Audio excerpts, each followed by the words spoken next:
तो अब बात यह है कि एक तो जेडी वैंस आया हुआ है, जेडी वैंस को ये कन्विंस करने की कोशिश कर रहे हैं कि टैरिफ्स के ऊपर आप हाथ हौली रखें, ठीक। एक दूसरा ये कि ये देखें पाकिस्तान को सेंसर करें। ये पहले भी उन्होंने ये ट्राई किया था, अब फिर ये ट्राई कर रहे हैं क्योंकि जेडी वैंस आया हुआ वहाँ, और जेडी वैंस का सॉफ्ट कॉर्नर है, उनकी जो एहलिया है वो इंडियन है, इंडियन अमेरिकन है, इन सो ऑन। तो जेडी वैंस को भी कन्विंस करने की कोशिश कर रहे हैं कि ये पाकिस्तान कर रहा है। उन्होंने सोचा कि ये बड़ा अच्छा वक्त है हमें ये करने का। कोई एक स्टेटमेंट आ जाए उनकी तरफ से। कोई वैंस ने कभी नहीं कहा कि ये हम समझते हैं कि ये पाकिस्तान ने किया। सारे कंडेम तो कर रहे हैं, मगर किसी ने ये अभी नहीं कहा कि ये हम अग्री करते हैं इंडिया के साथ कि ये पाकिस्तान ने किया। तो एक तो ये कि ये बिल्कुल वही रिपीट हो रहा है जो 2000 में हुआ था जी। और अब जो यहाँ जो गैप्स हैं इसके अंदर वो बड़े इंटरेस्टिंग है कि ये क्यों इस वक्त इन्होंने क्यों ये इस वक्त किया। अच्छा देखिए, इल्ज़ाम हम लगा रहे हैं कि बलूचिस्तान में इनका हाथ है जी। उसको डिफ्लेक्ट करने के लिए आपने कह दिया कि पाकिस्तान का हाथ इधर है। वो जो सारा एक बयानिया बन रहा था ना कि इंडिया बलूचिस्तान में क्या कर रहा है, वो बयानिया को बेरी करने के लिए, दफनाने के लिए उन्होंने ये कर दिया कि देखिए, और ये कितना बड़ा तो, और ये सिविलियंस को अटैक करके हिंदू मुस्लिम किस्म की एक चीज़ बना दी जी। तो ये this is part of that deflection कि उधर से टेंशन हटे, इधर आए। नंबर एक।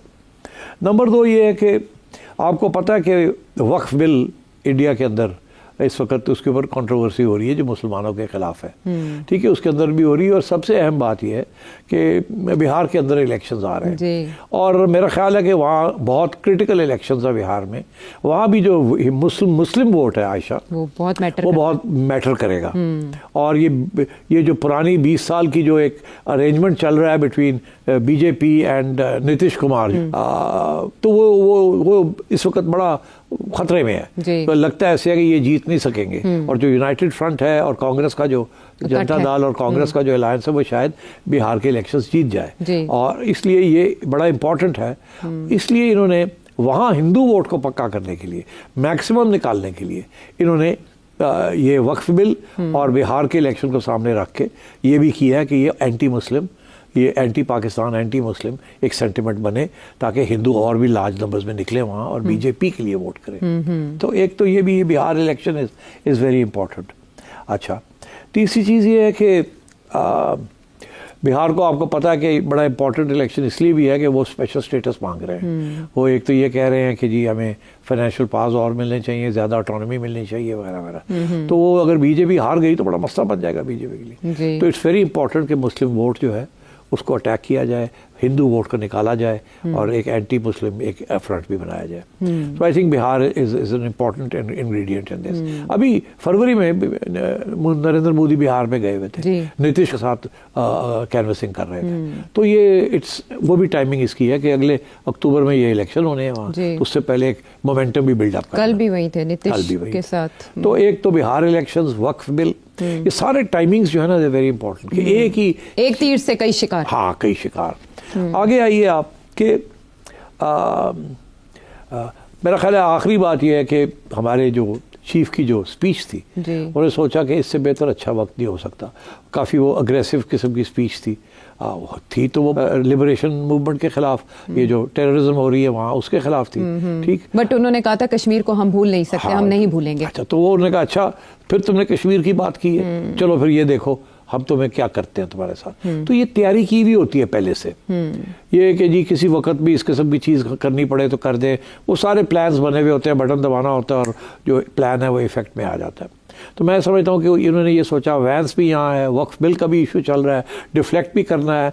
बांग्लादेश के अंदर हमारी लाइन पिट गई है, वहाँ भी बड़ी तनकीद हो रही है कि आपने किस किस्म की फॉरेन पॉलिसी चलाई थी, हसीना के साथ सारे अंडे उसकी बास्केट में डाल दिए अब सारे। तो ये काफ़ी तनकीद हो रही थी नरेंद्र मोदी की उस सब चीज़ को ख़त्म करने के लिए कि जी एक नया एक शोशा छोड़ दे। और पाकिस्तान और एंटी पाकिस्तान से बड़ा शोशा नहीं है इंडिया के पास, इंडिया में कभी भी, और हमेशा यही इस्तेमाल किया जाता है। आप यकीन करें पाकिस्तान के अंदर किसी इलेक्शन में इंडिया का इशू ही नहीं बनता, कश्मीर भी इशू नहीं बनता जी, मगर इंडिया के हर इलेक्शन में पाकिस्तान का इशू बनाते हैं वो, कश्मीर और ये एंटी मुस्लिम इशू बनता है वहाँ। तो मैं ये समझता हूँ फॉर ऑल दीज रीजंस ये बीजेपी ने ये फॉल्स फ्लैग ऑपरेशन किया है और इसमें अब मेरी ज़हन में तो बिल्कुल कोई शक नहीं है कि ये डिलिबरेटली किया गया है टू क्रिएट डिफिकल्टीज। और पाकिस्तान वो ओपनली कह रहे हैं ना, यही कह रहे हैं ना कि जी हम करेंगे कुछ जी। अब आगे जो बातें आ रही है कि जी लोग कह रहे हैं कि जी ये कैसे हो सकता है कि ये जगह जो है 400 किलोमीटर दूर है लाइन ऑफ कंट्रोल से, और वहां से ही लोग आए हैं और उन्होंने आके ये किया है। तो 7 लाख जो इंडियन कहाँ थी और 3 लेयर सिक्योरिटी है वहाँ पर, 3 लेयर सिक्योरिटी इंडियन ऑपोजिशन कह रही है ये, इंडियन ऑपोजिशन जी। तो वहाँ के जो लोग हैं, जो लोग वहाँ टूरिज्म के लिए गए हुए थे, वो भी ये कह रहे हैं, उनकी भी ट्वीट्स मैंने देखी है, वो कह रहे हैं हम अभी वहां से होके आए हैं। एक बंदा कहता है वहाँ एक शादी थी जिसमें मैंने खुद ही ऑर्गेनाइज की थी उसकी अरेंजमेंट्स। मैं जब वहाँ गया इतनी फौज थी आने में जाने में वहाँ, तो वो कहाँ गई फौज, नजर ही नहीं आ रही। तो ये क्या कि फौज ही गायब हो गई वहाँ से इतनी, और जो भी ये लोग थे 400 किलोमीटर करके वो आए हैं और फिर अपने ID कार्ड भी छोड़ गए वहाँ, कोई अपने पाकिस्तानी रुपए भी वहाँ छोड़ गए जी। सारे इशारे ऐसे दिए हैं जिससे ये साबित हो सके कि लिंक पाकिस्तान के साथ है। तो इंडियन बॉलीवुड वैसे तो फिल्में बनाने के हवाले से आलमी सतह पर पजीराई रखता है, लेकिन इंडियन मीडिया बड़ी अच्छी फिल्में चलाता है और पाकिस्तान के हवाले से उनकी फिल्म कामयाबी से चल रही है। यही नहीं कि इतना इम्पैक्ट किया है कि जो वहाँ की गवर्नमेंट है उसको फैसले उसके इन्फ्लुएंस में लेने पड़े। ऐसा लगा कि इंडियन मीडिया के हाथों इंडियन हुकूमत यरकमाल बनी है, लेकिन जाहिर है जंग के शोलों को तो हवा मिलती दिखाई दे रही है। तो बात कहाँ तक जा सकती है, एक ब्रेक के बाद बात करते हैं। शो में साथ देने का शुक्रिया। जैसे इंडियन मीडिया भूला हुआ इस वाक़े के फौरी बाद 2-3 मिनट के अंदर उन्होंने पाकिस्तान पे इल्ज़ाम लगाना शुरू कर दिया, और जवाब में हमने ऐसे ऐसे वहाँ पर ब्लॉग्स देखे इंडियन जो एक्स जनरल्स हैं या जो फ़ौज के उनके मुलाजिम हैं कि उन्होंने कुछ सजेस्ट किया मोदी गवर्नमेंट को, और हमने बाद में देखा कि उनके जो सेक्रेटरी आए प्रेस कॉन्फ्रेंस करने और उन्होंने इक़दामात का ऐलान किया पाकिस्तान के खिलाफ, वो कमोबेश वही थे जो व्लॉग्स में बताए जा रहे थे या इंडियन मीडिया सजेस्ट कर रहा था कि गवर्नमेंट को ये करना चाहिए, यानी एक पब्लिक प्रेशर क्रिएट किया गया। तो इंडिया की तरफ से जो इकदामात किए गए उनमें से सर फहरिस्त जो इस वक्त ज़ेर बहस है वो इंडस ट्रीटी का मुअत्तल किया जाना है, जिस पर मुख्तलिफ आरा सामने आ रही हैं कि भारत एक तरफा तौर पर ऐसा नहीं कर सकता। भारत की तरफ से किए गए इकदामात या जो मुअत्तली की गई उसकी क्या अहमियत है पाकिस्तान के लिए? देखिए, सबसे पहली बात तो यह है कि 5 मिनट के अंदर अंदर सारा इंडियन मीडिया खड़ा हो गया और ये कहने के लिए कि पाकिस्तान ने किया है। कोई एविडेंस नहीं थी, कोई कुछ नहीं था। तो इसका ये मतलब है कि तैयारी थी। वो तैयारी इंडिया में ऐसी होती है कि वो एक फ़ोन कॉल ही होती है और ब्रीफिंग हो जाती है सबकी और उसमें सब तैयार हो जाते हैं। वैसे भी इंडियन मीडिया जो है इस वक्त ज़्यादातर हिंदुआइज्ड है और वो मुसलमानों के ख़िलाफ़ है और वहाँ चलता भी वही है। बीजेपी है ना पावर में जी। मगर सबसे इम्पॉर्टेंट बात मैं समझता हूँ इसलिए थी, ये जेडी वैंस के लिए सब कुछ किया गया। ये जो इंडियन मीडिया ने जो शो डाला है, ये इंडियन गवर्नमेंट के ऊपर प्रेशर डालने के लिए नहीं डाला, ये जेडी वैंस को बताने के लिए डाला है कि अब अगर इंडियन गवर्नमेंट कुछ करेगी तो वो कहेगी हम क्या करते हैं, आपने तो देख ही लिया मीडिया क्या कह रहा है। ये जेडी वैंस के लिए किया गया, जवाब देने के लिए, जेडी वैंस को बताने के लिए, उसके ऊपर प्रेशर डालने के लिए कि हमारी हुकूमत जो अब करने जा रही है वो जायज़ है और ये पाकिस्तान नहीं किया। अगर इंडियन मीडिया इसको क्रिटिकली देखता तो शायद प्रेशर ही ना बनता जी। तो प्रेशर बनाने के लिए इंडियन मीडिया की जरूरत थी। तो इंडियन मीडिया ये गेम खेलता है अनफॉर्चुनेटली। वो आज़ाद मीडिया नहीं रहा जो पुराने ज़माने में होता था।